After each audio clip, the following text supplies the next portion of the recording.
Honest question, how is tokenism a barrier for leadership? I understand that it should be a deserved position, but that doesn't seem like a barrier. A really short, hyper-simplified answer is that you are not seen as a culture fit, but I'll get into some more nuance in this video. I'm Dr. Anna Kay. I research the unwritten rules of work for the working class, neurodivergence, and intersections of race and gender. So for much of my teenage years, I was a bluegrass fiddler, and I was almost always the only woman in the band. And people commented on it a lot. From the most obvious that I'm probably going to get in these comments of, why aren't you smiling?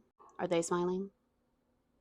A lot more comments on my outfits than anybody else's, not just what it was and if it was fashionable, but if it was modest. Welcome to the Bible Belt. And for many cases, not all, not in this band in particular, I was also expected to be like the band mom, which we had a literal dad in this band, so that wasn't the case here. This is an example of additional scrutiny. When you are the only one, there's additional scrutiny that you are representing your entire group and you just stand out so more people notice. If everyone in the boardroom wears pants and you walk in with a skirt, the skirt is more likely to be criticized because it is different.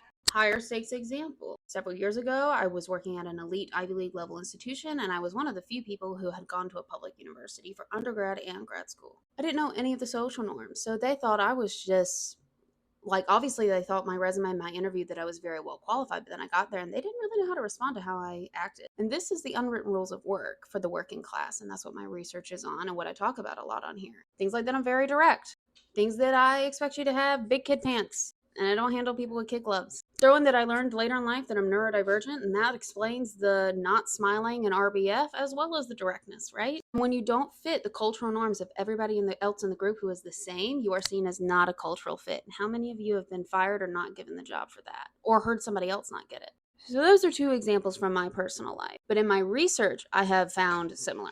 I interviewed Black and white women and men in my first study on the unwritten rules of work. And for most of my participants, as they moved higher up, they eventually hit a point where they had less scrutiny on the unwritten rules. The same was not true for Black women. They had more scrutiny. And a lot of the Black women that have talked to my research over the last 10 years have opted to become entrepreneurs because they just never got a break.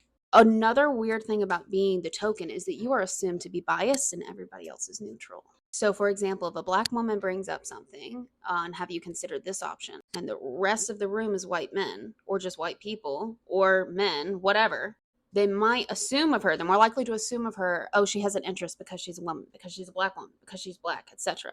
And we don't have that interest, therefore we are neutral. When that is a crazy compartmentalization of, then wouldn't you all have similar subjectivities, and maybe what you're deciding to do is only going to benefit people who are exactly like you?